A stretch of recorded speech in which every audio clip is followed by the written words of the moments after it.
everybody. Welcome to the Open Mic Comedy Podcast. I'm your host, Mark. If this is your first time here, welcome. If you're a returning listener, welcome back. This podcast is here for everybody on the open mic comedy circuit, whether you're a comedian, an MC, a promoter, or a tutor. Hey, even comedy fans who enjoy watching the stars of the future in pub basements. If you're thinking I could do that, then this podcast will guide you on what to expect on this crazy circuit from those right in the middle of it.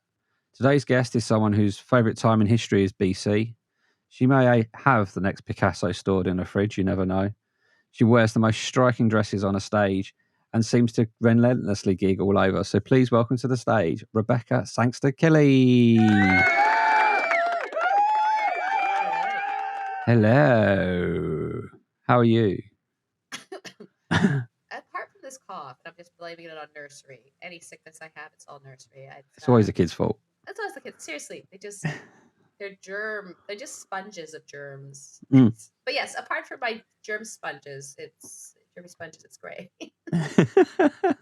I think summer's starting to break out as well, so things are getting warm in offices around now. Yes. So I think I first met you probably about a year ago, something like that. Probably. Yeah, and I mean, the first striking thing, as I mentioned in the intro, is always the sparkly dresses. So actually, the sparkly dresses only just started in February. So when I started gigging, I was trying to find my look because I felt that if I realized that the audience laughed at differently depending on what I was wearing. Yeah. And during COVID, I grew out my hair. So my hair now is what I was pre-COVID. Like I didn't even grow out my hair for my wedding. Like I didn't see the point. But during COVID, I grew out my hair. I had kids, and I was like, okay, I'll keep my hair long. And then I had this existential crisis. Okay, I think it was existential crisis, probably number 27, doing comedy. And I was like, I don't feel like me. And I went to my hairdresser the next day and said, cut off my hair. She'd never had my hair short. So she was trying to understand whether I was having a mental break or whether this was fine. I told her a picture, like, no, this is me.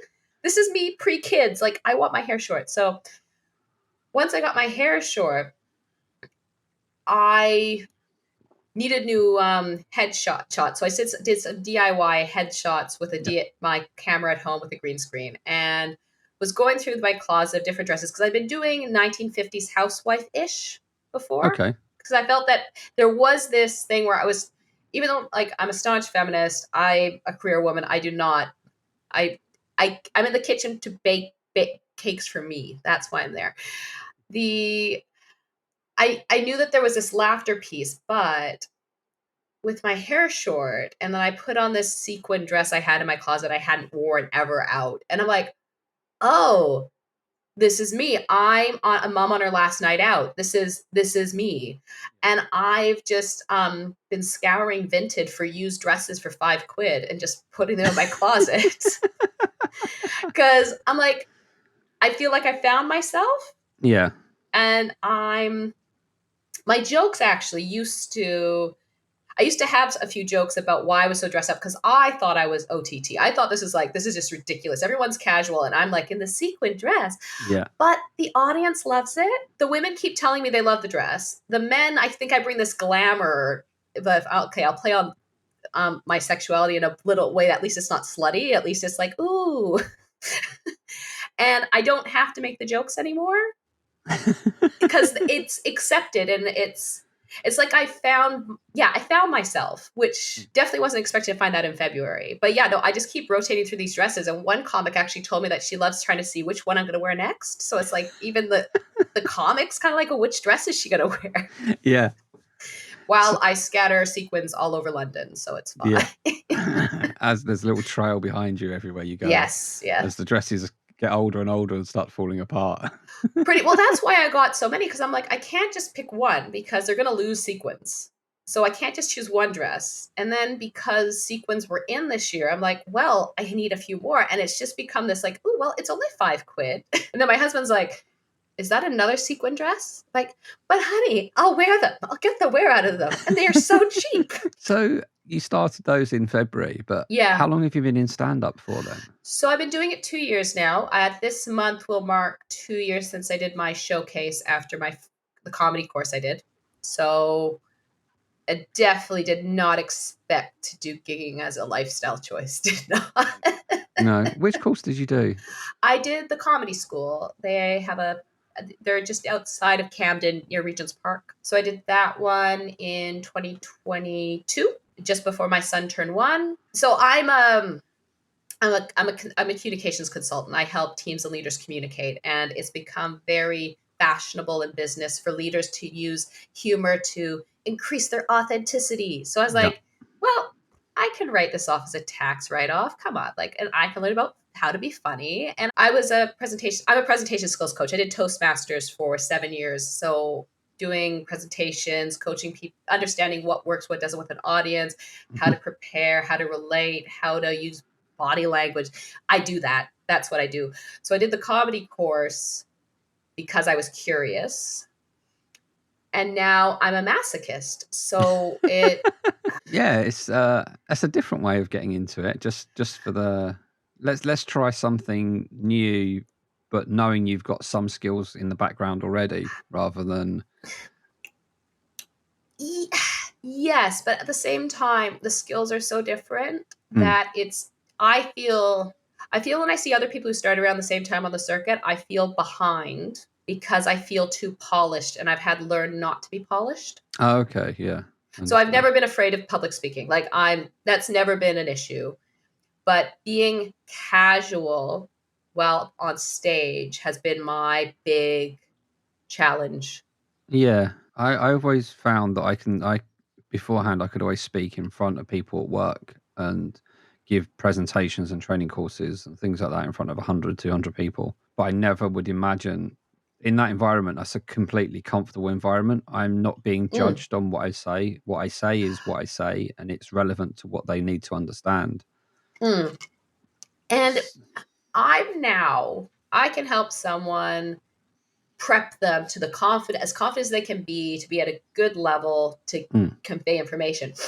But doing comedy has now changed how I assess leaders when they communicate, how I look at the style. And I see that difference when someone is more intimate in their presentation, how they communicate, and how staged and cold a rote presentation is, and how it just leaves you like, no, we can do better. But it's taking that risk and getting that leader to take that risk. But yeah, so that's how I ended up doing this 2 to 3 times a week. So what was it about? Was it has there been a love for comedy like throughout the years that you thought I can take sort of what I've got now and just, hey, let's see what happens and just go with it? Or So I was never that interested in stand-up comedy. I would describe that I'm like someone who likes to play football but doesn't like to watch football. oh, okay, yeah. So Yeah, I enjoy some comics, but it's nothing that's ever like I actually on my Facebook, it came up that 10 years ago, I went to my first live comedy gig at the Comedy Store with colleagues. Very drunk, very good night. But I would never expect to be on stage. Like we had a good night, but I never followed any of the comics that we saw. Like it was fun, but it wasn't anything that would be like. So what I find very interesting, because all these bringer nights, you have to find friends to come.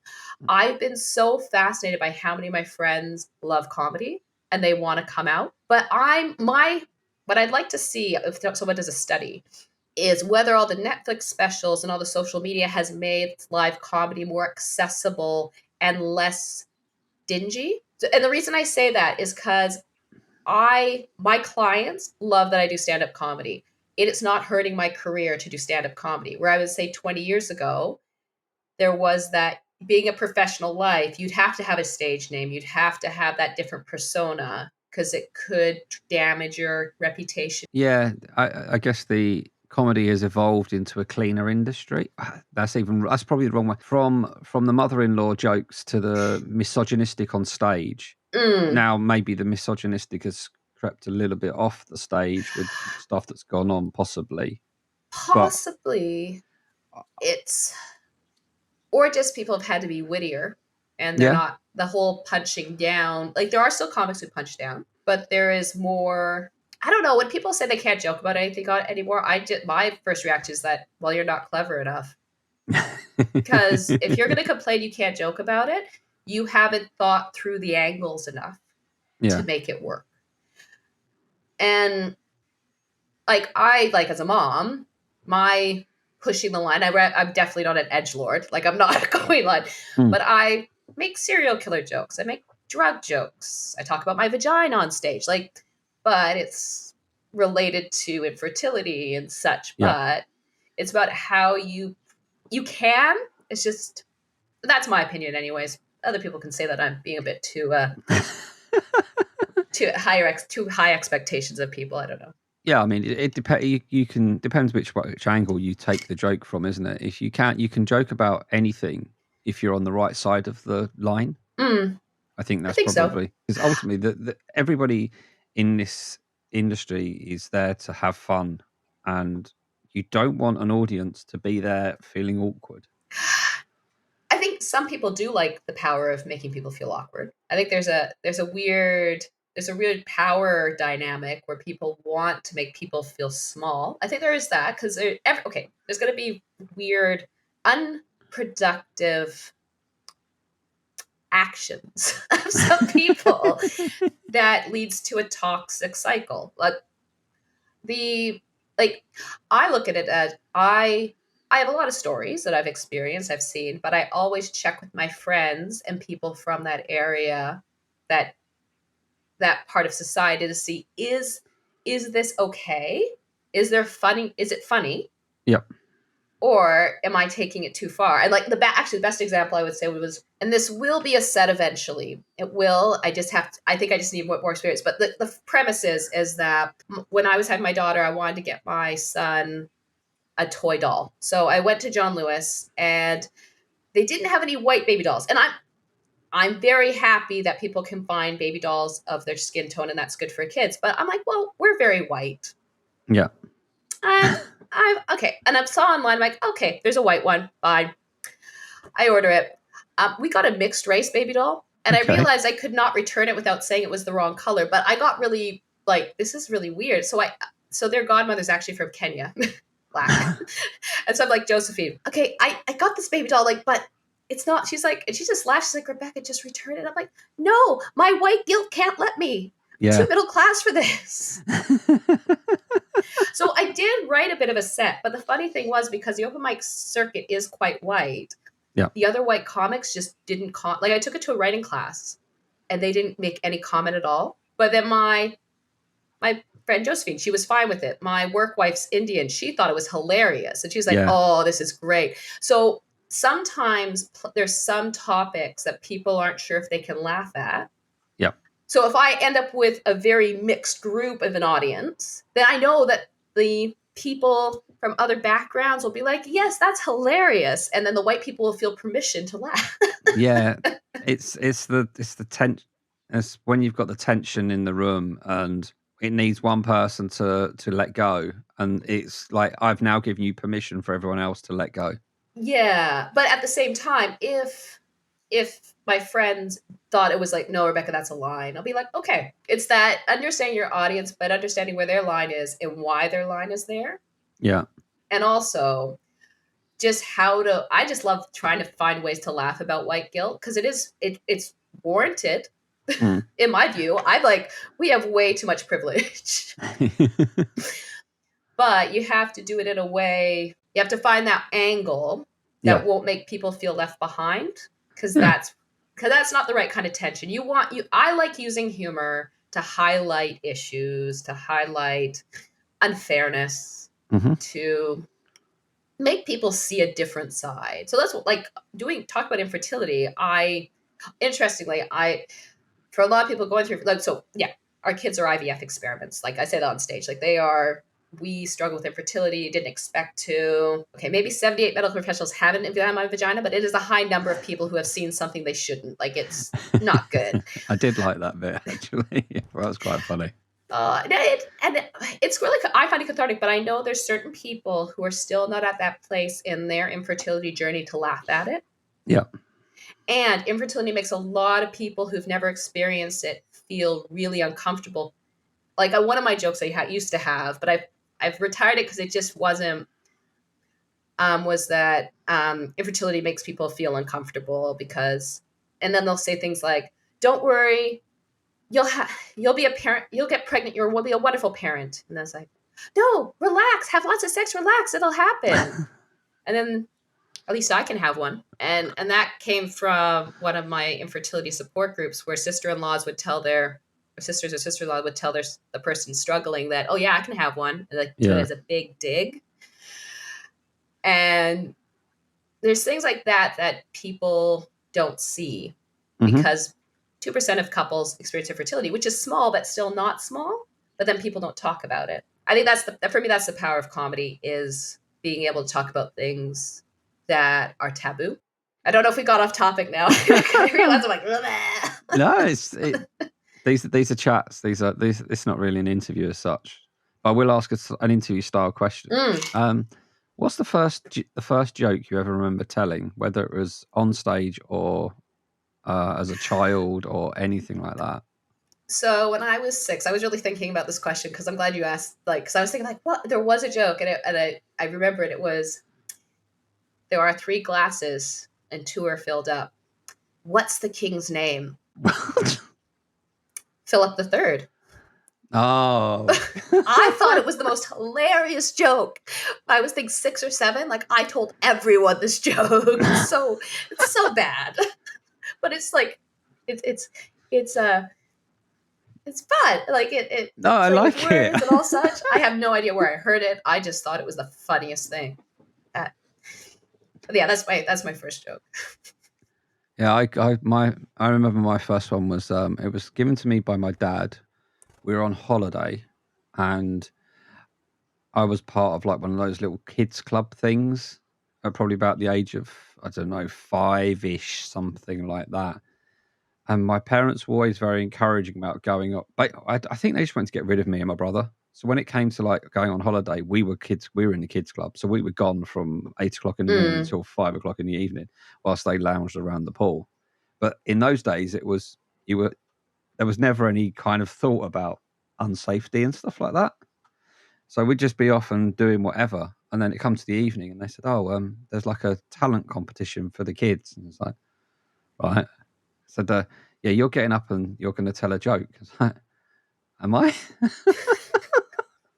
I stood up in front of, I don't know how many people were there, 100 people, maybe 200 people, just their families. And yeah, I was like, I don't have a joke. They said, and my dad told me to tell one. And I got on stage and said, "What's black and white and red all over?"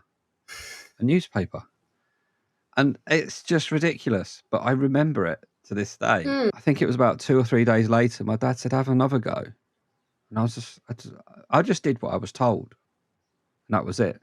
He said, "Do this one." He said, "What's black and white and red all over?"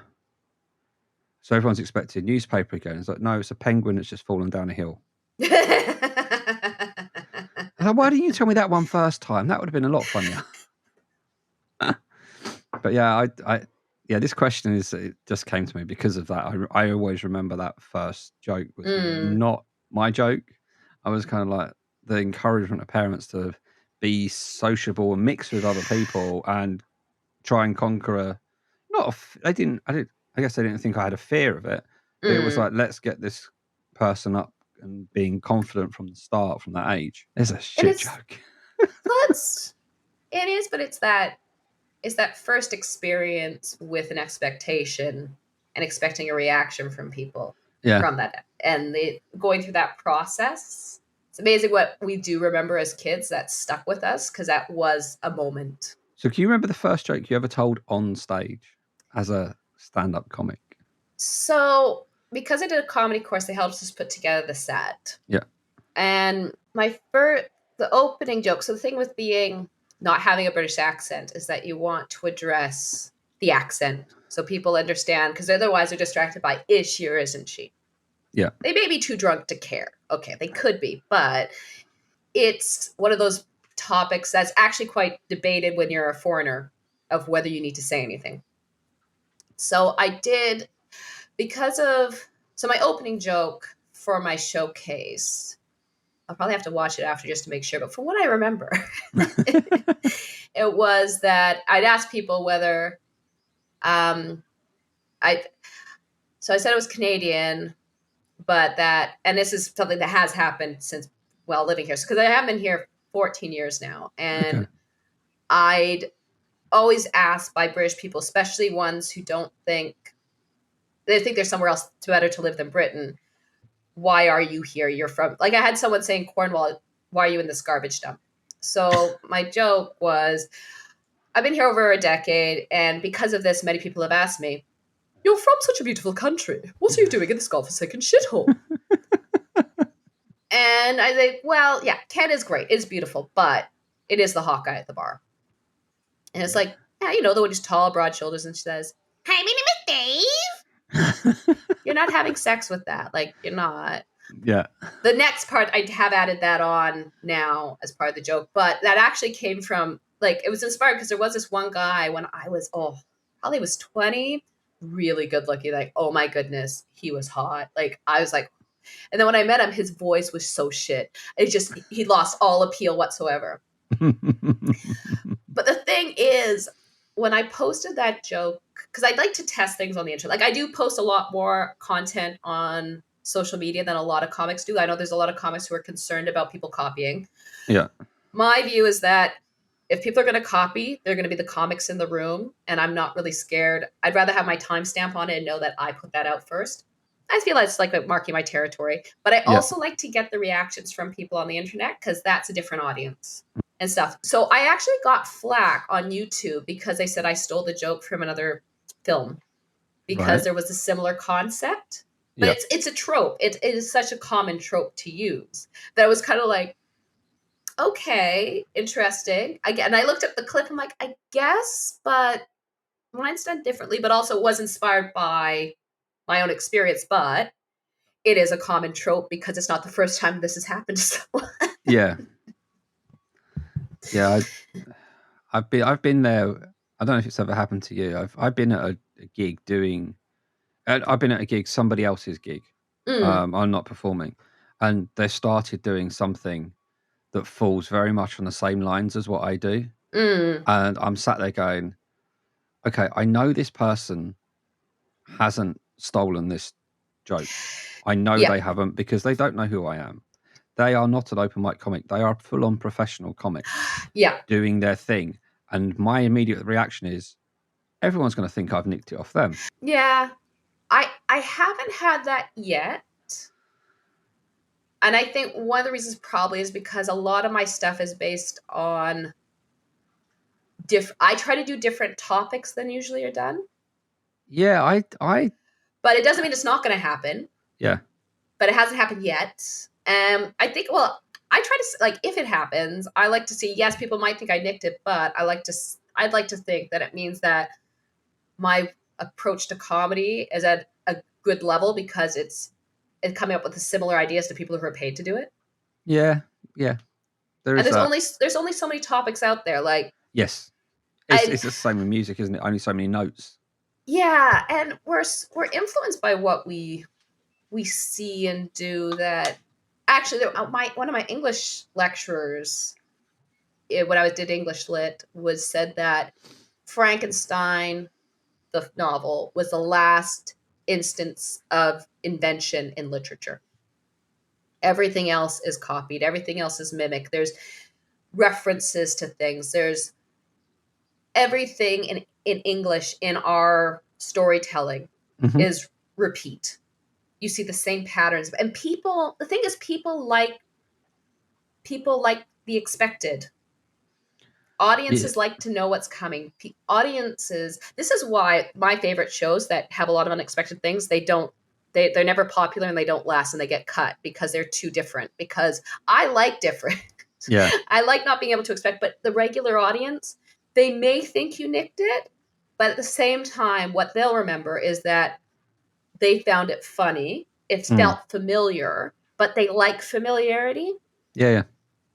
Like the amount of comics I've heard do the my pronouns are he, ha, ho, ha, whatever in terms of that. I think there's 4 comics I've heard do that, a version of that, including Jimmy Carr. So, everyone's going on the same line. Anyways, that's my view on it. I try, it's so hard not to take things personally or get insecure on stage, let alone the thought of someone thinking you nicked something, that I try to keep things in perspective of in the grand scheme of things. Yeah, I did have one funny incident where somebody was talking about because one of my earlier things was all about asking men what they're thinking, and there was always something in mind about looking familiar, or looking like somebody famous, and things like that. Right? Yeah. And I did a gig where the guy on before me, his opening line was, "Has anybody been told they look like somebody famous?" This you could not have set this up any better. And then he started going on about, the things that his wife asks him that are just completely benign, and why does she expect a sensible response? And then I'm following him, and I'm walking on with the Not David Baddiel t-shirt and going, well, I think you can work out who I look like. Oh, and by the way, if you hear any of this further bit of the set, you feel like you've heard it before. It's slightly different, but a similar theme. And we played off it quite well together. And we've gigged a couple of times after that, but it's never been in that order again. And it's been quite funny. But you can laugh it off when it's that. But when you sat in the audience and you're watching a comedian in front of 2,000-3,000 people, and they go, "Oh, does your missus ever ask you what you're thinking?" And I'm sat there with mine, and she's looked at me, and I've gone, "Oh no, fuck! Have I got to retire this?" And you don't have to retire it, because you're not on the same circuit, you're not on the same level, and there's clips out there of me doing it beforehand. So if anything did come up, I just go, look, it's there. I've not nicked it. It's fine. But it's just that little bit of bugger. But like you say, it's one of those things where people have. There are loads of topics in the world to speak about, and if you watch as many comics as we watch, you're going to see similarities. It actually is one of the things when I try not. So I watch other comics, but I try not to watch too much, because I don't want to demotivate myself by someone doing. I don't want to be discouraged from doing a topic. So that's one of the things. I recognize that's overthinking it. But at the same time, when I'm working on something, I don't want to watch too many other comics when I'm working on something specific, because I don't want to be like, oh, I want to see the idea through, work on it on, like, because I find that when I always find it's the funniest part of comedy is when people laugh at things you aren't expecting them to laugh at, where you don't think it's set up too much like a joke. Because I've left one thing became a joke, because I made an offhand comment while doing a joke, was that we did get our annually we do get this embryo storage bill, and the part of the joke is that I say like it asked if we want to pay for another year of storage or we want to discard them. And that's the joke. It's like this, like try that empathy, but also that is the actual word. Like clinically in IVF, discarding your embryos, you're like, no, yeah, I can't. And so I made an offhand comic, and one gig is like, probably why I pay the bill every year, and so much laughter. And I'm like, actually, that is that like offhand that night. I think it's capturing those. Okay, you want to have your joke set up, but remembering having those offhand comments and testing the offhand comments to see what relates to people. For me, that's the most interesting part of doing the open mic circuit, because what I think people are going to laugh at sometimes, nothing.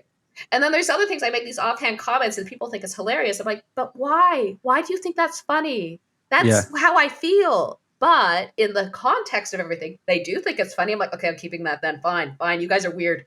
Weird people. That's not a proper joke. I haven't worked on that. It just came out of my brain now. Oh, does that make me clever? Yeah, I know. It's like, okay, my computer is working and I don't even know it, but hey, it's like... Yeah. I'm always intrigued by this kind of thing. Before you started doing, well, the first question is, when you did your showcase, did you actually expect to carry on doing comedy, or was that just part of the course and that was going to be it? I wasn't expecting, like, none of my friends, not even my husband, was able to come to my show. I Oh, had no friends in the audience. One of the reasons it was Father's Day and we couldn't get a sitter, so he had to stay with the kids. So yeah, I abandoned my husband on Father's Day. He was stuck. So I feel that this is like the irony, like it's kind of like Mother's Day. He got to experience that of being left with children. Uh, but I did the showcase, and I feel like doing the comedy course, I stepped into this whole new world because I'm in corporate. I don't have, I'm going to call artsy friends. I would say as a management consultant, I am quite artsy compared to my peers. I've always been creative. I'll always think things in a fun arts. I like to describe it as artsy because a lot of them are very rote mathematical engineering types. That's the kind of people who become management consultants. They're into maths and such. Like, yeah. they've done law. I do not think in a linear fashion. I'm everywhere. I drive my colleagues nuts, but they appreciate my creativity. So stepping into like the comedy course, I got exposed to this whole other, like, I didn't even know I'd never been to open mics. Like, I didn't even know something that was everywhere. Like, until we got the list from our comedy school, I'm like, oh, let's give it a go. I didn't know that people would accept you. I thought to be a comedian, you had to be like, people were paying. Like, that's always mine. Like, all I saw was people paying to see comics, so they had to be good. So why Yeah. would someone give me a microphone? Yeah, That makes no sense. You're exactly the same place as me. I didn't know this scene existed. And so I looked at I have a spreadsheet because I'm a management consultant, so I have graphs Same. of yeah. I like to look at my pie charts of how many bringers to non-bringer gigs I've done. It's fun. It gives me I like it. I like the I data. haven't gone that far. Oh, I have a good spreadsheet. I'm gonna maintain it. I keep track of who's my friends are the most committed bringers, and that is very helpful to know who will come out to it. No, but yeah, I did comedy versions was my first one. I appreciated the pay to play. I'm not against pay to play. I think for when the money's going behind the bar, I prefer, especially when you're starting out, it's nice to know, like, okay, I'm not having anyone judge me. Mm-hmm. I have paid the money. A friend is coming. I'll be on stage. Like that. It was that was the logic, because you go into it, you're like, who's going to have me? Now you realize everyone will have you, and there's no actual there's no standard. Well, okay, there is, but yeah. So I just started booking gigs, and then yeah, it just became like I just kept going, and then we did an IVF transfer 3 months into me gigging. Actually, another comic I know who's doing IVF, she asked me if I kept gigging, and I looked at my spreadsheet, and I'm like, in my calendar, I'm like, yeah, actually I did. I didn't drop off. No, I just kept on going. And Yeah. I did, my first year of gigging was primarily pregnant until I was Okay. like, I gigged the Thursday before I gave birth the Tuesday. Wow. That's nuts. Yeah, no, I admit it's nuts. I didn't say I was sane. Come on, I'm doing stand-up comedy. Like, but going through that, so when I gave birth, I gave myself 6 weeks off, and I know, okay, you're gonna say, for fuck's sakes, what? But I used that I had booked some gigs for 6 weeks after. I'd already talked to certain places about how they were about baby carrying. Like, I lined everything up, but then after giving birth, I'm like, have I just got used to booking gigs, or do I actually enjoy this? Like, why am I doing this? And I missed it, and I wrote 3 sets while I'm at getting a mat leave. And this whole other stuff, because most of my set was around being pregnant and hosting a parasite and comparing my baby's size to illegal substances like 3 kilograms of cocaine. It was like, every week I looked at how big my baby was. I'm like, what drug are you this week? It was fun. But no, it's when I like, okay, no, I do enjoy this. And as a mom, I love it because I have to leave the house no matter how exhausted I am, because I have made a commitment to be there. Mm-hmm. I've arranged childcare. I've arranged it with my husband. I have arranged a bringer. Like, I have so much dependencies that I can't bow out. Yeah. And I need this this is my outlet. Whether I go anywhere with this, like, am I going to get famous? Probably not. I've started too late. If we look at I'm no Olivia Colman. Like, I'm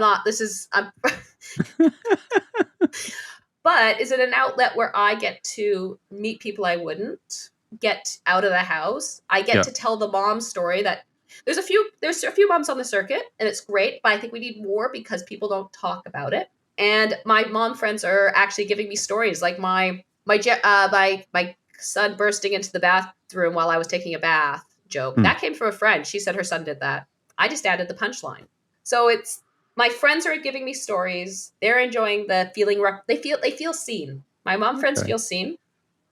My infertile friends feel seen. The Canadians who are here, where they're like British people are fucking passive aggressive, feel seen. So I guess it's like that's what keeps me doing it, I guess. But also getting away from my children makes me a better mom. So how many gigs have you done now? So I've done tonight will be 182. Definitely tell you've got a spreadsheet. Yeah, I do. So out of those 182, what has been your best and worst moment on stage? I think the best ones just keep getting better. So my best one so far was in Farnham, 2 weeks ago. Was it a Saturday? So this is where you just like where you're at a gig. You can't remember what day of the week it is because they're all over. So it was a first show, So some comics in Farnham have set up a show, and they invited me to come, and that was one of my best ones. And I was later in the set, and there was full of parents, which those are my key audience. And there was one point where one of my jokes is so my husband and I are thinking of whether we have a third kid, so we're still this discussion. But the only thing we can agree on is if it wasn't for reproductive technology, we'd have sex. No one laughed. Okay. No one laughed. And I just said, wow, that was a bit close to the bone. And everyone erupted in laughter because everyone felt that. Like, this isn't funny. No, we aren't having sex is really what that said. No, that's been my favorite gig so far. Really great crowd. What I'm trying to do when I do different, because each room is different setup. Like, we didn't even have a stage, but the crowd was warmed up enough. Yeah. And I try to remember how I feel and how I come across when I'm in a cozy room, because that's when I feel I'm at my best. Big Nose Boogaloo, that room is my favorite room, and I know it is because it's cozy. Okay, yeah. Everyone's together. It's a really good room, but when I'm in a big room that's spread apart, I have to remember, how am I reacting to this? I have to be that warm person who's in that warm room. So my worst gig... Okay, I'm not going to say specifically because I don't want to shame anyone for a bad gig. The criteria of a bad gig. When the crowd hasn't been warmed up, or when the crowd is there with a make me laugh attitude rather than a we're here to laugh. Yeah. That's the worst gig. Like, there was one gig I did, and if it had been a gong show, they would have gonged me off like within the first minute. Like, the look in their eyes was like, how much time are you on here? Like, they were not feeling me at all. And I nearly ended early. It was that bad. I tried I even made a joke about, I guess you guys didn't like my jokes really pretty much. And nothing, like, seriously, I was not their ideal person. I think that's the thing in comedy. You learn that not everyone is going to find you funny. And even if they're the worst is when an audience member is not even chuckling. They're just looking you dead eye. Yeah. Even if everyone around them's laughing, if they're looking at you dead eyed, awful. Like, that, it's this like, even when the child free people are laughing and the parents aren't laughing, when it's that, their parents, you're like, okay, the person behind you has no kids and is thinking this is hilarious, but obviously I've done something or I've said something, or you're just not feeling me, and you're just like, okay, you done yet? Yeah. So that my worst gig is the context of the audience is. Fair enough. So have you mentioned gongs? Have you done any? My first one's tonight. Hold on a minute. I know what tonight is. I know where that is. Wow. Yeah. For your first one. Yeah. Just for context, everyone, this is a Monday. This is the last Monday in June. In June, yeah. And the last Monday in June in London is a particular, I wish you well. I'm going in with. I don't mean that to sound negative. No. I know it's a crapshoot. It is a full on fucking crapshoot. Like, I challenge myself. Like, okay, so I have done a gong. If you say Big Nose in Soho is a gong, it is the nicest gong. It's not real gong, but at least at that one, I did feel the antagonistic crowd. There's nothing that antagonistic crowd. So I'm expecting that antagonistic crowd times 10 plus alcohol, like tons of alcohol. I'm going to try and distract it with my dresses. Yep. I picked out my dress. I'll put on my red lipstick and see if if that softens them at all, or just makes them hate me more, or just dislike me. They don't hate. They're just cold. Yeah, it's I have not got the guts to do that one yet. I have not. I've considered it so many times, but it's one of those where you're like, there's no grace period, and it could literally be you walk on, No. you say hello, and then gone. You're like, what? So the reason I signed up. Okay, so I challenged myself. So I was working with a comedy coach. So Julius Howe, he does some comedy coaching, and I'm Okay. like, okay, I wanna, because in getting feedback in comedy, as you probably know, is difficult. And I'm like, well, if I pay him and chat through stuff, get his opinion, pay for his time, we're in a advice. And he said that doing a gong is like doing shows, paid shows, because you have to make people laugh and that kind of piece. I'm like, okay. What the other concept I like about gongs is that it forces you to be very, very specific about what jokes are actually funny in building out your set. So you have to be quick and you have to have it all planned. So I challenged myself to do a gong this year. I emailed not thinking they'd have space. And then they're like, oh, yes. And I'm like, fuck, no. Yeah. And I just felt awful. But I'm like, okay, I have a month to get my head around this. I have a month. So I know my set for tonight. I did it at Boogaloo on Thursday. I'm going in with no expectations, but I'm going to go as confident as I can. And the best part of this is probably going to be that I may get a screenshot of a picture of me on the Comedy Store stage. Like, I feel like if I do that, I'm like, I tried. No. It's a hazing. It's a no. I'm a bit freaked out, but no. It's 30 comics. Yeah, it's I know it's probably come across as what my reaction was quite negative when I realized. Oh no, I think I'm crazy. But I know the academic reason I'm doing it, but at the same time I'm like, fuck you, Rebecca, fuck it. But it's more out of admiration for somebody to go forward and do that, because everybody on the circuit knows what those type of nights are like, especially that one with no time to settle in. You have to hit the ground hard and fast for the audience to.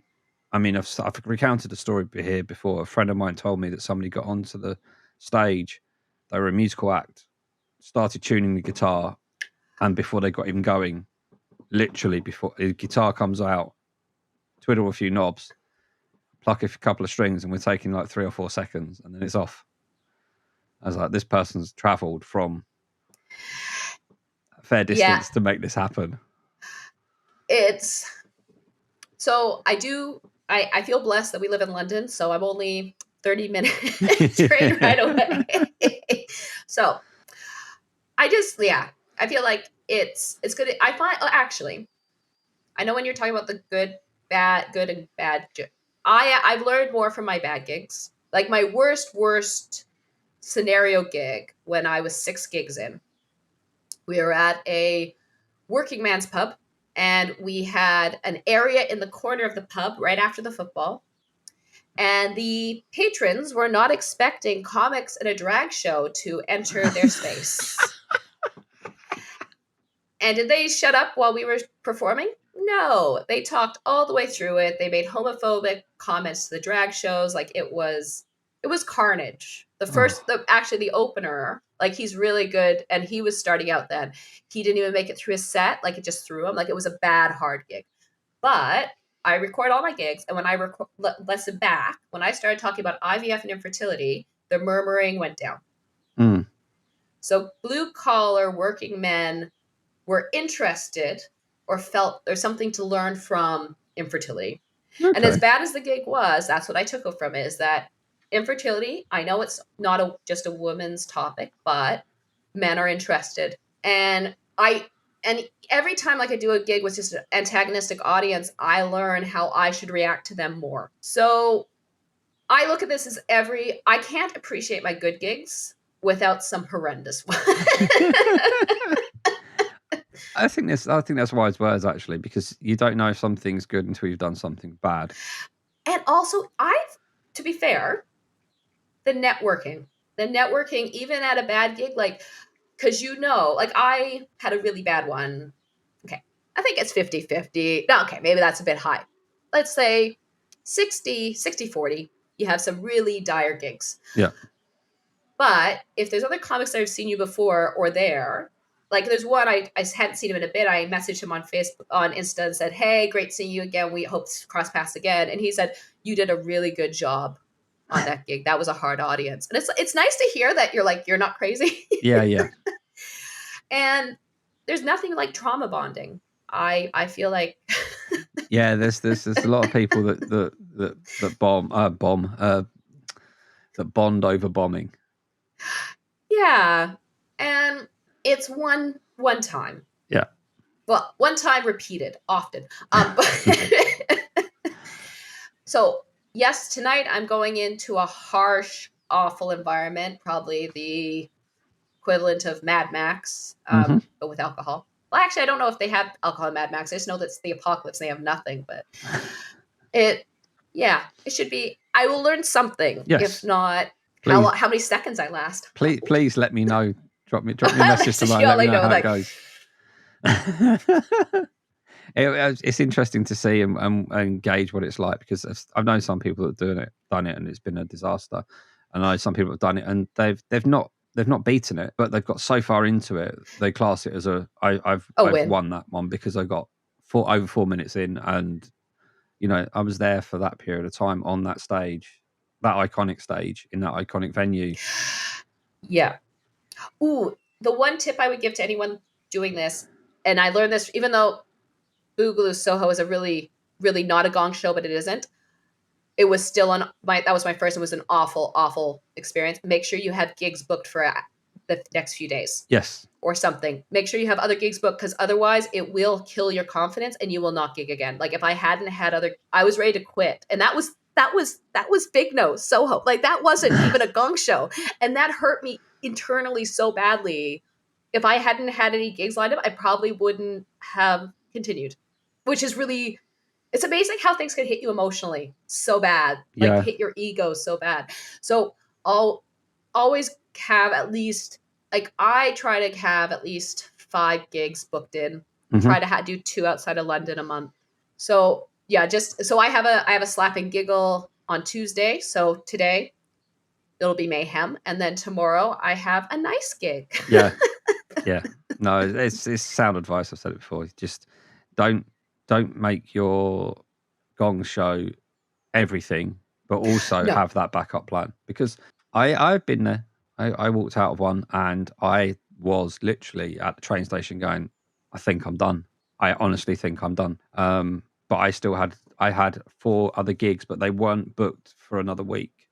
So I would, if you're a 1 a week person, that week you do a gong, make sure you've got another that same week. Make sure you've got 2, just so you can, and pick a venue that that you do generally well at, just as a refresher to remind you that the gong isn't everything. It's not going to give you a huge amount of progression if you pass it.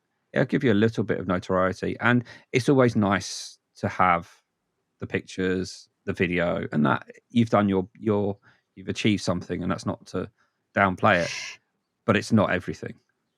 Yeah. I think the other piece is that I keep track of which comics I like who never have won awards. And that helps me know that you don't have, it can help, but you don't have to win awards to get ahead in the industry. No. And there's some favorites. I'm like, they've never won. I don't have to win. I'll compete, but I don't have to win. Yeah. It does also kind of depend on the type of what you aim to get out of this, in the whole thing, what you're doing. If you're aiming to be somebody, if you're fortunate enough to be, early 20s, and this is the career you want to do, then you will have other gigs booked in for it anyway. But if you're doing this purely as a hobby and some fun and want to entertain people, just have that backup plan in mind in case things. I would even say, if you could get a friendly gig the same night, if you can get on the gong early, but and then but have the ability to pull out of that gig if things go really well. I might be there, I might not be there. If I turn up, can I have like 3 minutes just to get on stage and just do something and see what happens? And that will cure the hangover. Yeah. But so you touched on this earlier. You mentioned earlier writing classes. Yeah. So I've never done one. How have you? Are they official things you're doing, or are they just like friendly ones, or what? So I've met up with people to write, and I have to say the first ones I did with some people, I didn't really know what I was doing. Okay. And now when I get together, I have a sketch out, and then we work on gags and punchlines and different wording. When I did the comedy, the coaching, that was helpful to go through a set and like pick apart bits, because it is in for authors, there's this term called killing your darlings, because you can write a great joke, Yeah. but no one cares about it. You do. You think it's amazing. But that's because you have an emotional attachment to the scenario, to the thing, and it has meaning. Mm. But you have to remember what has meaning to you doesn't have meaning to other people. I did a funny women day course, and we wrote, and then we put together a set, and that was a bit that I have used from there, and that was helpful because it helped. The big thing I struggle with comedy is where to add exaggeration, and I know exaggeration helps, and I recognize that a lot of comedy is 2% truth, but at the same time, because of the job I have and because of how like I do value honesty, I have to work through being okay with technically lying for a joke, which shouldn't be a big thing because it's comedy. Yeah. But you have to work with your sense of perspective and the world. And you know that people are going to take your jokes seriously, which is the weirdest thing. Yeah. Even in the entertainment industry. Like when Ali Wong and her husband divorced, I was just quite shocked whether it was just lazy reporting or what, that there was a news piece about her and her husband divorcing and all these jokes she made about him. And I'm like, if you're married or in a strong relationship, you are clearing all these jokes with your partner if you want a relationship. You cannot not have them involved. Like my husband adds to my jokes to a way that I'm like, that's pushing it, honey. Are you sure you want me to say that joke about that? But you have, and also it's played with, so you have a base for the scenario, but you play with it to bring it into the comedy relevancy, to make it funnier, to make it that it's just not an in joke. Yeah. It's something other people can relate to. So when you have an entertainment reporter say that all these things are true about their relationship based on her comedy, and I'm like, no, maybe a little bit, but they've worked through this together. Yeah. You would not be letting her say these things, because that ruins your relationship. That like if you're ruins your friendships if you make like I have some friends where I've talked to them now before about different scenarios before I even start writing about that scenario, because I know that if I find something funny, if I talk about without their permission, we're not friends anymore. Right. Yeah. So I go ahead with topics, say, hey, that happened. How would you feel? And the thing is, a lot of people want to be in the set. Yeah. They'd already talked with a few people involved saying, yeah, she's going to do a joke about this. And they were like, yeah, do a joke about this. I'm like, are you sure? Like, I'll change your name, but are you sure you feel comfortable with this? Because you will know this is you. Yeah. Do you, with the writing classes then, do you find they add a lot of value to what you do? And do they help you outside of the writing classes to write jokes, if you see what I mean? Is there some things you take from those? They can, but they can. I think they're good. So there's one that's at Angel. They have a comedy, they have a writing, what did they call it again? My mind's drawing a blank. So there's a few of them. Yeah. I think it can. The challenge, I think it's that when you know your voice and other people, this is where where people, if they're going to mimic you, sometimes like steal a joke, it's not going to work if it's not in your voice. Yeah. It's not as funny. And sometimes I find like people can help you, but I wouldn't go into it expecting to have a set all done. I go into it to bounce off ideas. Some things may work, but a lot of the time what they say kind of leads to me thinking about it a different way, which then leads to me having a different punchline. Because what they've suggested or recommended doesn't work for me. That's not something I would say naturally. And the thing with comedy is the balance between the jokes and people feeling that they know you and that authenticity. And like there was one line, like I tried to force a joke by having some rhyming. And I had, when I was working with Julius, he's like, that didn't sound like you. And I'm like, oh, but I was putting in alliteration. He's like, yeah, but that didn't sound like you. Yeah. And I'm like, okay. So the individualism of the jokes, it's an interesting balance between being funny, but also having enough humor that feels like it's effortless. Yeah. And not forced. Mm-hmm. So I'd recommend it to get some different perspective, to get outside your own bubble, especially if you're dealing with topics where you don't know you're being offensive or using words you thought you knew, or you like, I do highly recommend going on Urban Dictionary to double check things. Like actually being Canadian, one joke, and so there's another comic who does a joke about that, Neil Long, because in Canada, double fisting is holding two things of beer. Right. Yeah. Does not mean the same thing in Britain. No. But I did learn that early. But there's things like that where there's these, especially when you're a foreigner, the residual in your brain of what things mean versus what your audience will interpret. Yes. Sometimes that's the fun bit. If you're aware of it, if you're not aware of it, you get caught out. It's like, oh, okay. Oh, yeah. No, if you can make it into the joke, that's great. Yeah. But if you don't, then it's just embarrassing. Yeah. Does anybody want to be double fisted? The whole room looks black. What? You don't want these two beers? Pretty much. So what would you say is your favourite joke? Not necessarily best. Your favourite joke, how it came about, and how was it changed? So my favorite joke. So there's one that I have that I thought would be short-lived.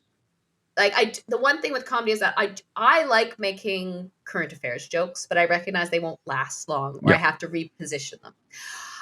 So are you aware back in, it would have been 2023, that it was publicized in the Australian media and on Twitter that Prince William was having before he became Prince of Wales, Prince William was having an affair with another courtier because Kate Middleton wouldn't peg him. So because of doing infertility and because one thing we haven't talked, so I'm actually a practicing Christian. I grew up in the church, and one thing with the purity culture and Christian culture is that hitting infertility was a big shock to me because I did everything right. Like I didn't sleep around. Mm-hmm. Like I got married. Like I've kept myself I followed the rules, and then I couldn't get pregnant. So that was a really painful realization. So my joke was that, and I still have it in my set because it still gets laughs, is I did everything right. I didn't sleep around. I got married. I'm Kate Middleton, but open to pegging. And the thing is, it's still funny, even if people didn't know about the pegging thing. Yeah. But the graphic in their head of Kate Middleton and pegging just makes everyone laugh. And I can still keep it Kate Middleton, even though she's a Princess of Wales now, I can still keep it Kate Middleton because that's a persona of her. So it works on many different levels.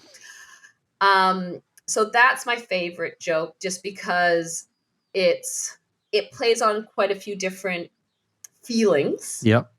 Without it attacking the royal family, without it, like even though she has cancer now, people are still able to laugh at that because that was her then. Yeah. So it's a good joke that probably will probably last a couple more years because of the juxtaposition of it all. Yeah. But still allows me to voice my frustration that I shouldn't have had to go through this. Fair enough. Okay. So let's play the scenario. So tonight goes really well. Yeah. Of course tonight will go really well. There's agents in the crowd, and they sign you up, and then within 6 months you're asked to do your Netflix special or live at the Apollo set, and then you get asked to what's the walk-on music you want to come onto stage to. What do you pick? So my older millennial really would love some like Usher's "Yeah." I don't know, or Missy Elliott's "Work It." I don't know. I feel like that there's this part of me that I still feel like I'm 25 and I wanna, or well, if I do some breastfeeding material, I could do "My Milkshake Brings All the Boys to the Yard." There's a few options there. Yeah, I'm more of a '90s kind of indie pop type thing, and it's one of those that there's lots of songs there that I think could fit with what I'd like to do and stuff. But there is so many options out there, and I know there's not many places out there at the moment on the open mic circuit that offer like the walk on music thing. Some do, yeah. There's a few, but not many. But the ones that do, they feel a bit more fun. And the thing I do wish more open mic nights would do it, even if it's not music that's picked by the person, because the one thing I really don't like about comedy is the initial walk on the stage, because from the moment you're introduced, when you get the clapping starts, the clapping inevitably ends before you've grabbed the microphone and moved the stand, and you've got that 1.5, 2 seconds of silence while you're sorting yourself out.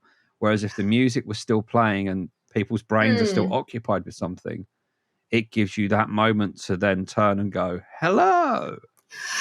It is a bit, it does add some polish. I hadn't thought of it like that. I think because I've done so many presentations and stuff, I just expect there to be a lull. Yeah. And creating suspense, maybe. I don't know. I like when you were walking through how like grabbing the mic. So I've started, as I move it, automatically moving and talking into the mic. So I've practiced that. Yeah.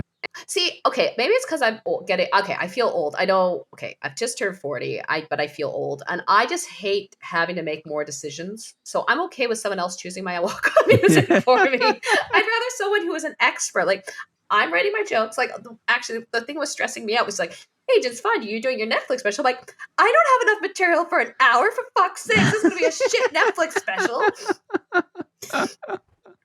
Like, don't put the pressure on. And then you want me to choose music? Come on. Hey, you could do it as a live at Apollo. It's only 20 minutes. As much it would be great to be discovered. I try to manage my expectations by looking for the incremental progression. Yeah. Because that's the only way I can keep it together, because I'm a goal-oriented person. Like, I went into this with a let's see what happens attitude. And I've really had to work really hard to keep myself grounded, not think 20 steps ahead. And also, like, it's hard not to compare yourself to other people who start at the same time as you. But as a runner, I know that everyone's building at their own pace. And actually, the irony is that when I found my look and I went to RSK instead of my whole effing name because it's way too long, I felt really happy. Like, it felt like a big accomplishment. But then it didn't last very long before I was like, why am I doing this? Like, it feels like every 20 gigs, now it's every 50 gigs. It feels like, are you making progression? But it's when the different nights get back to me that I hadn't heard back from means that my video is actually decent now in their standards. Because everyone has a different standard. Everyone's curating their night. They're looking for something. And I think I have to remind myself that if this was easy, and when I look at other hobbies I've had, if I even dare to call this a hobby, I call it a lifestyle choice. It's not a hobby. But if it was easy, I'd be bored by now. And I would have stopped because I'd be like, okay, is that it? This is kind of shit. But because it's so grueling, it does help me keep going, because I know I can get better. And that's what I hold on to, that I do see the incremental bits. Like, it's tiny at sometimes. Like, there was 25 gigs at one point. I'm like, I am hitting this wall. I'm just not getting. But I would say that the writing classes or groups, or even just talking to I'd say, like, if people are like comedy coaching, think of it like therapy. You don't need a therapy forever. You can have 1 or 2 sessions to help you realign your thinking. Because if you're just stuck with your own thoughts, it's like, I do have some people I bounce stuff off of, and we bounce things off on WhatsApp. But sometimes it's good to have someone who's not a friend, someone who has a different life experience, Yeah. No, it existential crisis after existential crisis.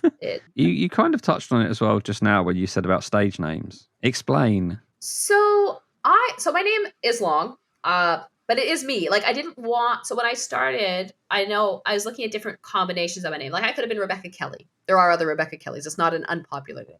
Yeah. I could have taken my middle name of Emily, but nothing was really resonating. And I just kept my whole name because that was me. And also professionally, as I mentioned earlier, as a consultant, my clients like that I do comedy. So I do post on LinkedIn occasionally and people really like it. I'm like, okay, sure. I need bringers, so please come to my gigs. Yeah. I need people. Just come. So at work, people call me RSK. So I've been called RSK over time. Sometimes I've got Gangster-Kelly, but I've never really felt like a Crip or a Blood. So I felt I was too white to be a gangster. And I'm not Italian. So but RSK is quick. And I like that if I'm on the bill, people don't know if I'm a man or a woman. I like having that gender neutrality of just RSK. Easy, it's retainable, gender neutral. I can remember to say it properly. Yeah. I will. And also, some people struggle, like, depending on the background if the person's not, even English people struggle with my name. Like, even spelling, I've had Sangster-Kelly at one point. I'm like, how did you mishear F and F? Like, I don't get that. So with the finding my look, and I changed my name at the beginning of the year, I think it's gone over well. And I feel it. I feel like, I don't know if I found my voice, but I at least have found the other attributes of my comedic personality. Yeah. No, because I remember when I was kind of putting together today's introduction, the way I speak, I know I can fumble over words. And I'm thinking to myself, just please get the name right. Just get it right. I know the name, I can read the name, but it's because it's a long name, it feels like it can trip you up at various points. Yes. Like my husband's last name is one syllable, and I do use that if I have to make a booking for anything because it's just easier. Yeah. And I wasn't going to torture the kids with the triple barrel last name. That's just child abuse at that point. Wow. But I've had this name 30 years of my life. I never felt a need to change my name, but also one thing of doing comedy is that my kids have a different last name. My husband has a different last name, that no matter what I do now, if I got big, it keeps their anonymity. Yes. Yeah. And I don't post pictures of my kids' faces online. Like I show them, but I try to hide their face because that's their decision when they want to be online when they're older. So even though I do post a lot, and that I do, and actually as something to let people know, one of the reasons I do post that I've done a gig is that I find my friends are more likely to come to gigs because they're reminded that I do gigs and they want to go to gigs. So it becomes this FOMO for my bringer options. So it's not like I'm showing off really. It's more like, hey guys, come see a gig, because it helps with my bringers. That's one of the reasons I post so much, is that my friends admit this, like, oh, I saw your post. Yes, I need to come to your gig. And for those who are already doing bringer gigs, finding bringers is hard. So I don't mind sharing because I know that we're not going from the same bringer pool. So we're fine. If you could change one thing on the open mic circuit, what would it be? What would it be? When you realize how much stuff you've just accepted. And you're like, yeah, that's just it is. Yeah. Okay. I know this is going to be controversial. I really don't. And I say this, and I have a Canadian gig this week, actually. Like, I think, I don't like all women gigs. I like it when people are a mixed bill. Mm-hmm. I like it with stuff, but I don't like this. I'm not a big fan of International Women's Day either because of how corporations react to it. I feel putting all women in one place. I want to give my audience variety. And yes, I am going to an all Canada gig. It is Canada Day coming up, so there is a reason why it's a Canada Day gig this week. So, but when you have too much of the same, I think it's as bad as when people complain that gig is not putting any women on the bill. Yeah. They're not getting audiences a woman. I don't like all women's nights because I think it's a cop out from just doing a good night. And I know that some people are going to be upset with me for saying that a lot. But that's my opinion. I know that not everyone wants to hear from me in the audience. I think it's great to have more women on so people get exposed to different humor. And so when I find myself on an all women lineup, I'm like, oh, I don't like it. I'm like, Yeah, everyone there's excellent. Mhm. There's a very high standard of gigging. And when I go outside of London, I do end up sometimes being the only diversity person on the bill, which is saying a lot for being a white woman. So that would be the only one. I think people should do it with purpose. Yeah. Like, okay, if you want to do for International Women's Day, fine. But I think there's more strength in a balanced bill where every person who's attended, especially, okay, the other thing is if you have an all women's bill, you're probably going to get more people who are there just because it's all women. Yeah. And you're not hitting the demographic of audience who needs to see that women can be funny. So you're pretty much just inviting, you're selling it to people who are already pro women, which is fine, but I like to challenge people's perceptions. And that's my only thing. But there's a place for it all. Like to be fair, like when I say about having an all men's gig, I know there's a lot of pro nights that just hire their friends and bring in their friends, and there's not much variety. But then, because I work in change and comms, a lot of people don't like to be challenged. It's challenging someone's perception to say, hey, you need to bring women on, because that means what you've been doing so far hasn't been up to par, which means you're criticizing that person's decision making, until they're willing to look at their own bias. I just look and accept that they're in a place where they believe their audience is expecting something. They're selling a product. They're happy with the result. But I've been impressed by how many other nights have been coming up, even like the one in Farnham, comedy and crumpets was what we call it. I believe it. But yeah, Jules and Victoria started it, and they've done it because they told me it was because they saw a lot of nights. There was a lot of nights they went to was all dick jokes, and they just thought there should be more variety. And when all the jokes, like, okay, I know men love their penises. I do. I have a son. I get it. I know why, or at least I've observed why you guys love your penises. But there's more topics out there than penises. Yes, there is. That's for sure. So I think it's the asking why we're putting on a specific night rather than another night. Otherwise, like one of my International Women's Day jokes is that Happy International Women's Day, corporations pretending they care about diversity. And if you don't have a purpose of why you're putting on the show, if you're doing it just because you want to be seen to be having an all-women's show, accept it and just be honest with yourself that that's why you're doing it. Yeah. I guess that's what I think. It's like, so it's the why you're putting together a show, why you're lining up certain people. What does the audience get out of it? What do you want your audience to go home and say? And I think that goes for all shows. It's like, I think what you're, if I get this right, what you're trying to say is you shouldn't be putting on like, for example, an all-women's show to compensate for the lack of mixed bills that have actually been out there. Yes. Yeah. Okay. Yeah. That's a better way of putting it. Yes. So it's that if you're doing it to show that you support women, why aren't you putting more women in the other times? Exactly. Otherwise, it just feels like hey. Actually, so there was one client I worked with, and on the International Women's Day, the Women's Association gave all the women mini sewing kits. Wow. And the reason I share this is that's just even showing that women lacking the diversity to think that other women wouldn't want a sewing kit. So really, we all have to challenge, why are we expecting this? It's good to reflect, because we can't have change until we're going to be open and honest with ourselves about what we want to see. Stereotypes do work in comedy. People expect, as I'm going back, people like to know what they're getting. Like me doing sparkly dresses, I've realized people think of Marvelous Miss Maisel. That set a standard, and that's one of the reasons I think it's going over well, because of the media. People have seen it. People like it. I will take advantage of that. I have no shame. But I guess I go back. If I had stayed wearing casual clothes and not challenged myself to do something, what I considered OTT, would I have my look today? No. Has it gone over well? Unexpectedly, yes. Yeah.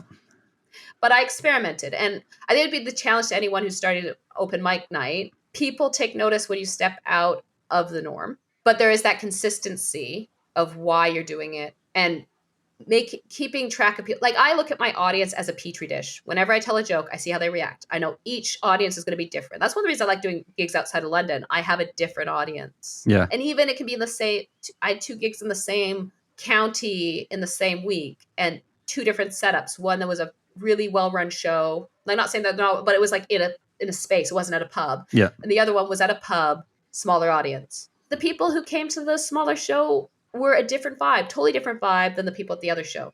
Different income bracket, different expectations. why they were there.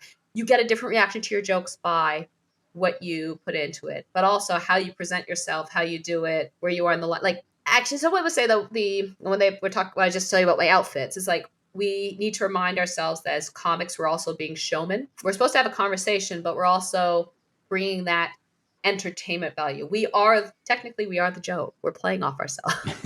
Yeah.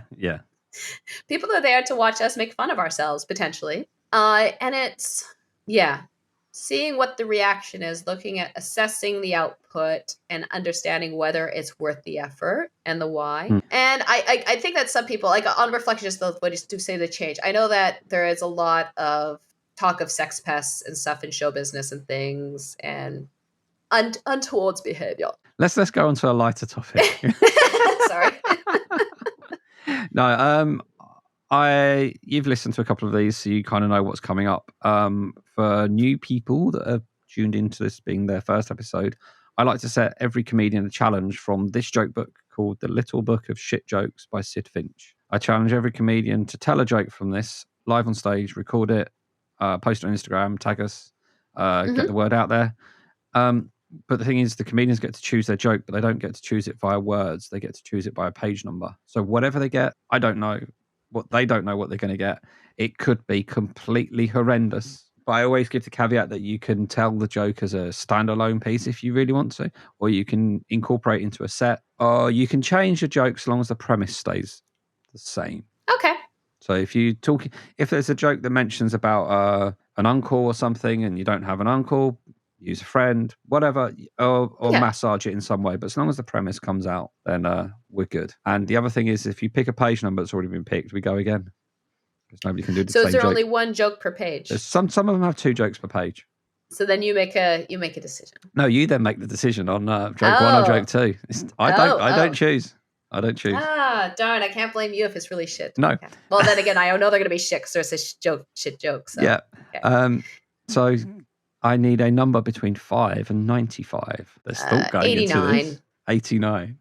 I was wondering, why is there thought going into it? Okay. Has everyone just been going through 1, 2, 3, 4, 5? No, is that what... no. Obviously, the first joke that was ever picked from this joke book was page number 69. I mean, that was just standard. Fair enough. Yeah. So the joke I want you to tell on stage, I'll send you an image of it so you don't have to write it down. Thank you. Is it's a teacher-pupil one. Teacher says, "Repeat after me. I run through the campsite." The pupil says, "Miss, isn't it I ran through the campsite?" Teacher said, "Why'd you say that?" Pupil, "Because it's past tense."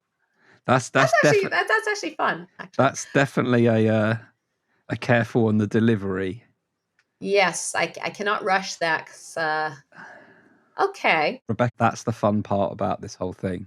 Is the brain is ticking and it's the comedian's brain's going and trying to think, how can I fit that in somewhere? I think we can make a joke around that. Actually, I'd say that some jokes I've come up with have been from the challenge of the open mic. Like Comedy Cat, they have a challenge to do a cat joke, and one of my jokes that I've continued as work, I've built it out. Yeah. Because of that, it was challenged to do a cat joke. I didn't win the night for the cat joke because they have a challenge. It didn't get enough laughs, but it was a nice challenge to get that. Cool. So where can people find you then? What's your details? Who knows? I don't. Well, you can find me at King Gong tonight. Probably a split second before I'm going. So where can you find me? So I'm on Instagram and I'm on TikTok. At Sangster-Kelly is my handle. Mm-hmm. I also have a link tree, RSK Comedy. And that I keep it up to date of where my gigs are going to be. So keep it up to date, which gigs I have coming up. And if someone wants to be my bringer, you're very welcome to. I can't do bringer exchanges easily though, because I have children. So if I have a free night, I'm gigging. Yeah.